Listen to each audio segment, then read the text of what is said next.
Cuando pensamos en el cine como una herramienta de adoctrinamiento masivo, nuestra mente suele viajar de inmediato a la Alemania de los años 30.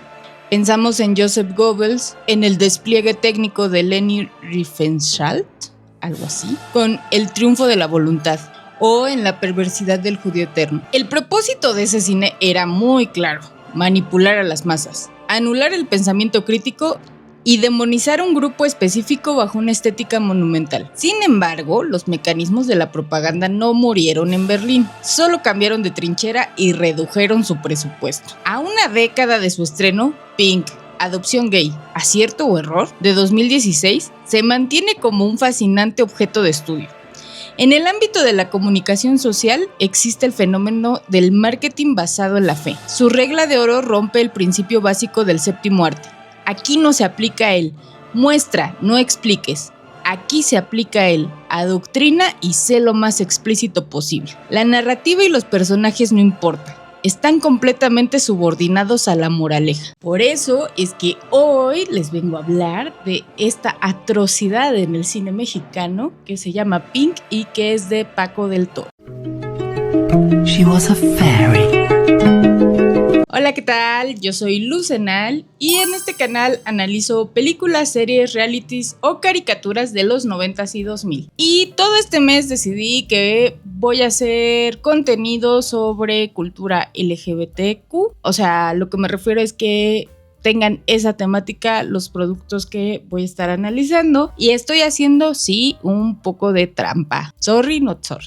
Porque pensando en qué películas hablar, por ejemplo, recordé que en su momento fue un gran revuelo la peli de Y tu mamá también. Y tenía muchas ganas de ya traer un video sobre algún contenido mexicano. Pero en eso como que vino a mí un recuerdo de esta atrocidad Pink, que la neta es que en su momento yo no la vi, pero recuerdo toda la polémica que causó. O sea, sí era un tema del que se hablaba, al menos en las casas o en las escuelas, porque algunos estaban a favor de la película y obviamente muchos colectivos estaban en contra. Y de hecho, yo recuerdo haberme peleado con alguna ex amiga, porque si bien decía que no defendía la película como un producto, que sí tenía algunos puntos a tomar en cuenta y que obviamente ya a la distancia pienso, no girl, estabas mal. Sashay away. Pero ¿por qué estoy diciendo que estoy haciendo un poquito de trampa? Porque esta película es de 2016, entonces técnicamente yo pensaba no hablar de películas que pasaran de los 2010. Sin embargo, me parece pertinente porque últimamente he sentido que otra vez estamos teniendo todos estos discursos ultra conservadores y que están en contra de las narrativas no hegemónicas, y entonces pues me parece pertinente que recordemos por qué esta cosa es una abominación para el cine mexicano y que además así no tengan que verla. De hecho, yo la vi en YouTube y creo que la vi no en un canal del director, así que no le di dinero a él pues. Pero bueno, si quieren pasar 1 hora y media de cringe, la pueden buscar así en YouTube. Pero antes de hablar de toda la polémica, pues les quiero dar un pequeño resumen o de las cosas que yo noté al ver esta película. Así que para iniciar me voy a poner un poquito técnica en esta parte. Como sabemos, pues el cine es un lenguaje visual y entonces normalmente los primeros minutos de una película se utilizan para construir pues el mundo que hay alrededor de esta y de los personajes a los que vamos a seguir. Vemos sus entornos, sus rutinas, cómo interactúan con su familia, y esto es lo que se llama establecer el status quo para que el espectador pues empatice o sepa cuál va a ser el carácter o forma de ser del personaje. Pero Pink empieza simplemente con una toma de un coche llegando a su casa. Se bajan Rubén e Iván y ya tienen adoptado a su hijo Andrés. O sea, no vemos nada del proceso, no vemos cómo es que llegaron a esta decisión, no los conocemos a ellos como pareja. Entonces, así, nada, no tenemos nada de información en esta primera escena. Y aquí vemos el primer cliché o estereotipo que muestra la película sobre las parejas homosexuales, cuando llevan a Andrés a su cuarto y claro, su cuarto tenía que estar con una cobija rosa, bueno, con una colcha rosa y como todo muy femenino. Y que además esto yo creo que no tendría nada de malo. Honestamente creo que los colores no deben tener género, pero se nota como se quiere poner eso de claro, como ellos son gays, van a tratar de que todo sea femenino para Andrés, ¿no? O sea, eso es a lo que me refiero, como esos mensajes nada sutiles que nos manda la película. Y ese es otro problema que tengo con esta película, o sea, en una cuestión técnica, ya más allá del mensaje, que me choca que todos los personajes parecen una caricatura. Es más, creo que el niño, el que interpreta a Andrés, es el que más se destaca porque siento que intenta salirse justamente de la caricatura o es el que le podría haber más interpretación. Cuando llevan a Andrés a la escuela nos damos cuenta de que sus otros compañeritos pues le empiezan a hacer bullying porque sus papás son dos hombres y yo no digo que estas cosas no pasen, de hecho si aquí hay alguien de familia homoparental me encantaría saber sus opiniones. El problema es que pareciera que eso es lo que está mal y no que cómo estamos educando a las niñeces que se sienten con el derecho de hacer bullying a pues, sus compañeros o compañeras. O sea, nunca se hace énfasis en eso, sino en como, ¿ves? Van a sufrir de bullying. Y aquí hay otra cosa interesante y que a la vez es perversa. Aquí es el enfoque filosófico del director. La película utiliza este dolor no para criticar la crueldad del acoso escolar o la intolerancia de la sociedad, sino para validar su propia premisa. ¿Ya ven? Por eso la adopción homoparental está mal. Para Del Toro, el problema no es el entorno que discrimina, sino la existencia misma de la diversidad. Otra escena que me pareció muy horrible es cuando llegan dos amigos de Iván y de Rubén, que de nuevo no sé ni cómo se llaman. Es más, me tardé un ratote en saber que los papás eran Iván y Rubén porque justo no hubo esta presentación de personajes. Pero bueno, y ellos también son pareja. Y aquí vemos un cliché y un estereotipo de, claro, todos los hombres gays son afeminados, a excepción de Rubén, porque él es como el macho de la relación, ¿no? Que es algo también muy típico que se dice como ¿quién es el hombre y quién es la mujer? Ese es el punto, que no hay un hombre y una mujer. Honestamente recordé como estos sketches de Desde Gallola, pero muy mal hecho, porque en Desde Gallola se entiende que es una sátira y que es una crítica y se entiende ese tipo de actuación, pero aquí si quieres hacer un producto serio, como que ese tipo de actuaciones pues no van. A eso es a lo que voy, que todo se siente ultra fingido y que nada más es meter chistes por meter chistes, pero de nuevo, sin que conozcamos qué le pasa a todos estos entes que interactúan. Y después de esa interacción de los amigos, aquí viene una de las escenas que me parecen de las más preocupantes y de las más estigmatizantes. Uno de los amigos de la pareja pues va a la habitación de Andrés y pues básicamente se le insinúa y lo acosa de forma explícita mientras escuchamos una terrible música incidental. Tú y yo para jugar juntos, que claramente nos marca que esto está mal porque no somos lo suficientemente inteligentes para darnos cuenta de que esto está mal. Y la neta es que analizando esto con frialdad, sí, o sea, estadísticamente sabemos que la mayoría de los abu infantiles ocurren en entornos familiares y sobre todo heteronormativos. Sin embargo, al colocar este suceso en este contexto en específico, pues el director comete una falacia de generalización brutal. Le dice al espectador que la homosexualidad está ligada intrínsecamente a la PDF, porque no puedo decir esa palabra en YouTube. Esto ya, más de que sea una mala película, es que está mandando un mensaje con una estrategia de difamación mediática muy clara. Y cuando avanza la película, y perdón que suene así, pero de verdad que la película es muy rara, o sea, como que va saltando de escena en escena, nada más quiero mostrarte cliché, pero no hay como realmente algo conexo. Entonces, por eso les estoy diciendo como de las cosas que me parecieron más terribles. Aunque toda es terrible. Hay un momento en que van a la casa de la hermana de Iván, que por aquí les estaré poniendo, que no recuerdo el nombre de esta actriz, pero es una actriz famosa, si no, ahorita se los digo, que está casada con pues su esposo, al que tampoco recuerdo si en algún momento lo nombran o nada más es cuñado, que es Roberto Palazuelos, también conocido como el Diamante Negro, eso yo no lo sabía. Y entonces le presentan a su hijo, o sea que ahora es el primo de Andrés, y pues empiezan a llevar pues como amiguitos. Y es con esta interacción que vemos un intento de mostrar una supuesta corrupción de las infancias. De pronto vemos que el niño comienza a feminizarse, y lo digo entre comillas porque también creo que eso es algo muy de los roles de género, pero bueno, de manera abrupta. Empieza a usar pelucas y maquillaje, y la cinta lo retrata como una tragedia absoluta. Y para rematar este absurdo, el guión hace que el niño le enseñe revistas eróticas a su primo. Y aquí es que va a entrar en juego el personaje de Roberto Palazuelos, que esa es otra cosa. O sea, como que todo el tiempo en la película nos dan a entender que los gays solamente están pensando en sexo y en cualquier contexto. O sea, que lo van a hacer enfrente del niño, que se van a poner a coquetear con otros enfrente del niño, cosa que yo no creo que eso realmente pase. Pero bueno, ni que tampoco todos los gays todo el tiempo estén pensando en sexo. Y pone de repente escenas donde los cacha besuqueándose o que están viendo una película no por gráfica.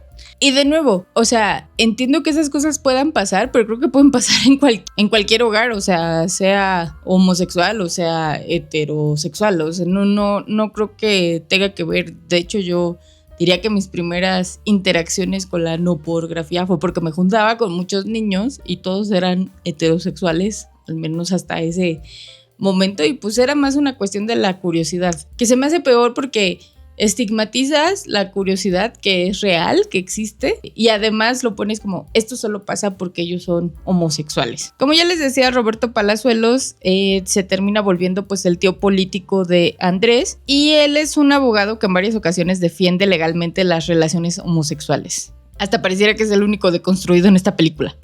Y uno podría pensar, vaya, un toque de matiz y pluralidad, gracias al cielo. Pero no nos equivoquemos. El guión solo le permite defender la diversidad para que, más adelante, el personaje se escandalice y sufra un choque de realidad al ver la influencia de Andrés sobre su hijo. El mensaje subyacente es maquiavélico. Incluso los más tolerantes se darán cuenta del error. Sí, porque digamos que se cumple esta premisa de que le habían dicho, no, es que no podemos permitir que los hogares sean homoparentales porque eso va a influir en las niñeces y etcétera, y él como que defiende que no es cierto, y cuando empieza a ver la relación que tiene su hijo con Andrés, es este choque de realidad que les digo de, todos tenían razón, es verdad, debo hacer algo para que mi hijo no acabe siendo una jota loca, ¿no? Básicamente. Y si el desarrollo de la película no tenía ya ningún sentido, el tercer acto se descarrila por completo hacia el melodrama más rancio de la televisión comercial.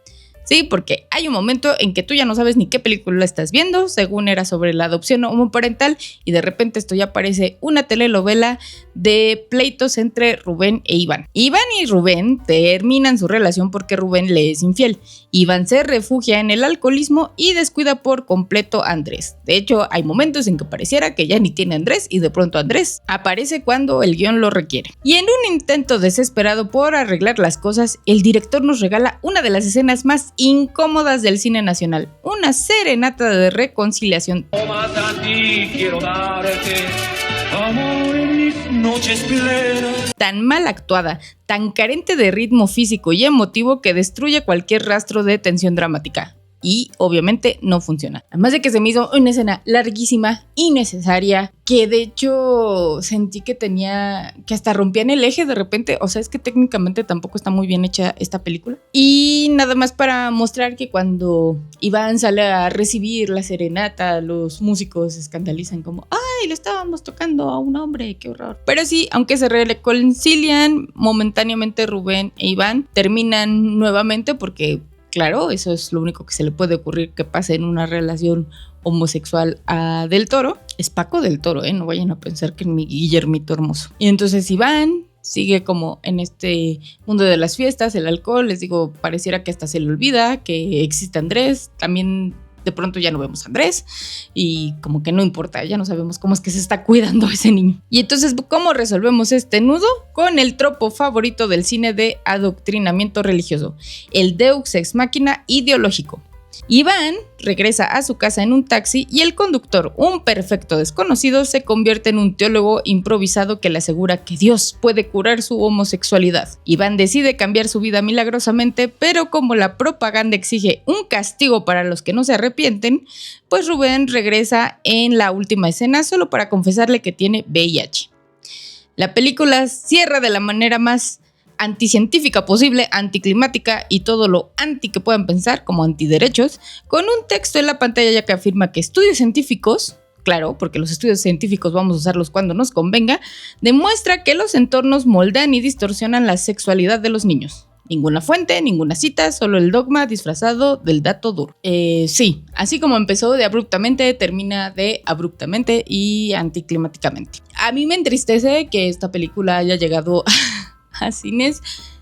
Por lo que investigué, costó 8 millones y creo que recaudó solo 1.7 millones y que más o menos como 40,000 personas fueron a verla, pero aún así lamento a toda esa gente que pagó un boleto para ver esta basofia. Si ustedes tienen curiosidad, digo, las pueden buscar aquí en YouTube, pero ahora les voy a hablar de las consecuencias que tuvo en su momento esta película. Hablemos de el primero, que fue Pablo Chen. Él interpreta a Iván y de hecho en algún momento pues pareciera que él es el protagonista, sale más en pantalla que el personaje de Rubén. Pero Pablo Chen pues obviamente es un actor homosexual, seguramente lo han visto en otras cosas y a mí se me hace muy fuerte que haya decidido participar en esta película.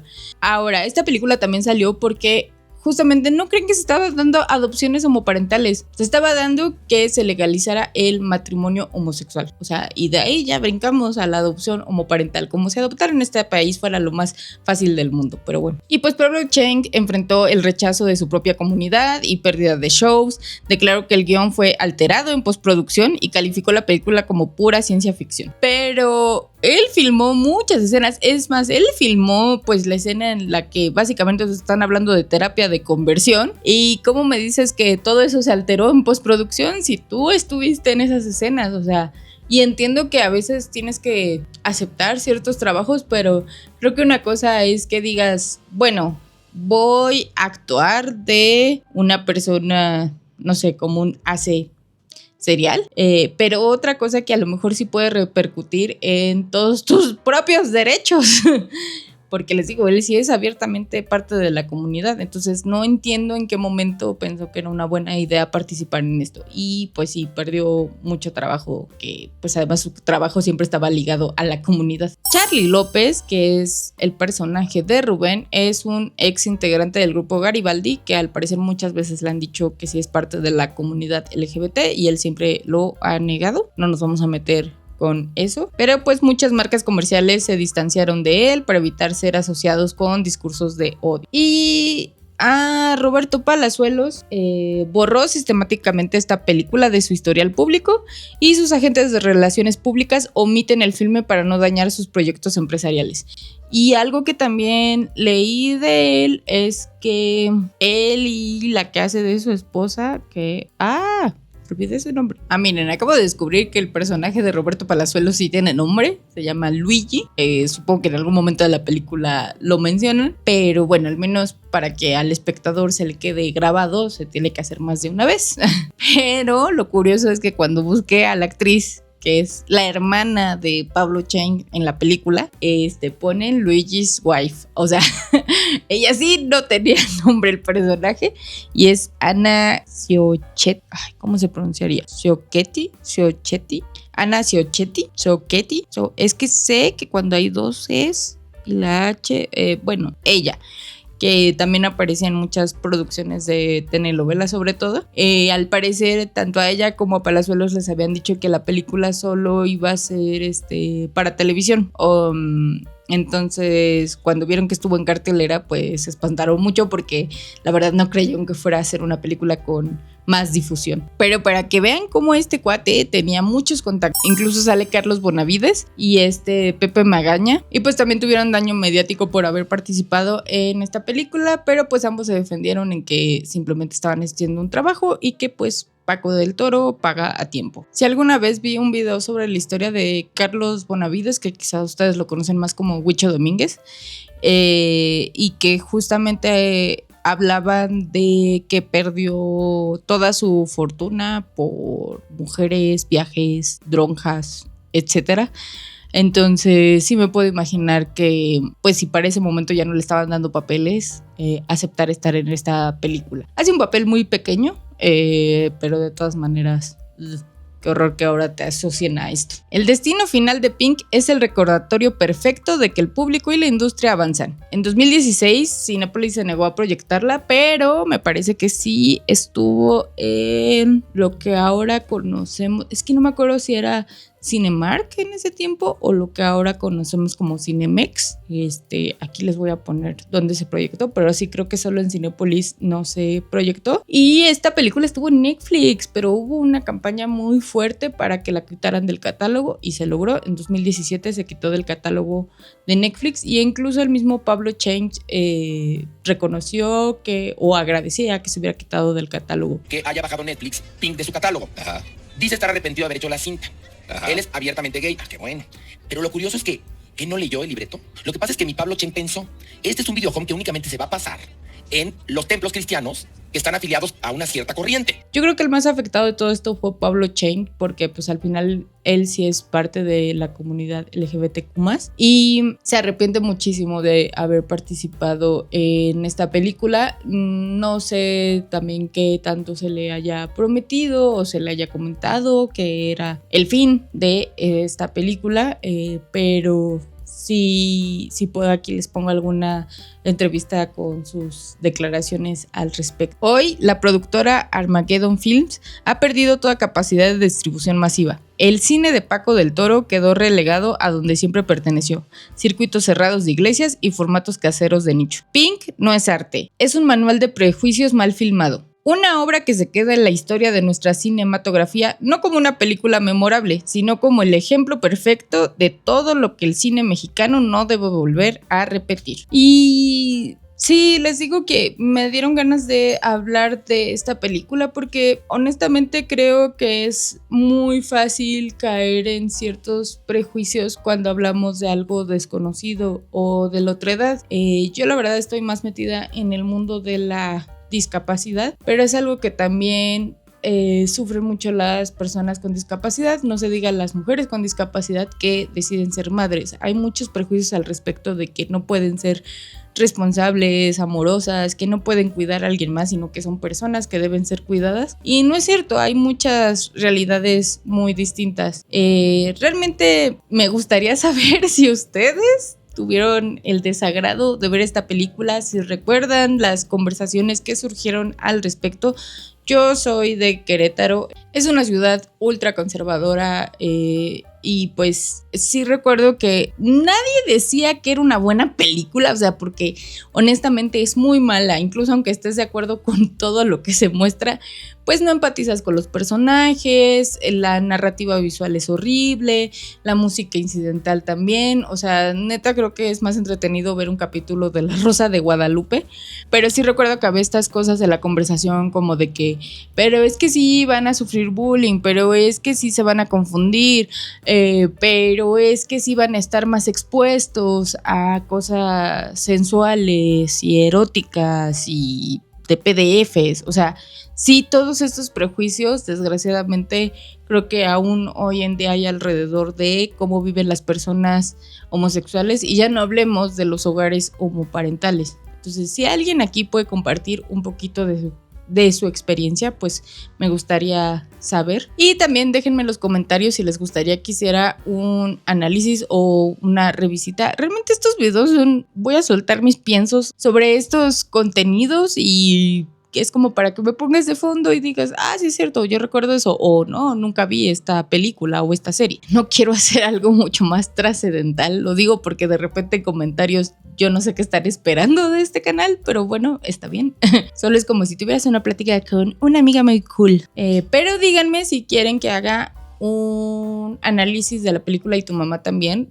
Yo no la vi cuando salió, estaba muy pequeña cuando salió en cines. También recuerdo que fue un revuelo cuando salió en el cine, pero la vi cuando ya estaba en la preparatoria y recuerdo que me gustó mucho. Entonces tal vez me gustaría volverla a ver y ver qué también o mal ha envejecido. Si te gusta mi contenido, te invito a que te suscribas, le des like en la campanita, le des like al video, le des click en la campanita y que si quieres me sigas en mis redes sociales. La neta es que ahí subo un poco de todo de lo que va pasando en mi vida. Me encuentras como fragmentos.deluz en Instagram y TikTok. Y nada más quiero que recuerdes que yo simplemente soy una millennial nostálgica. Nos vemos a la próxima. Bye.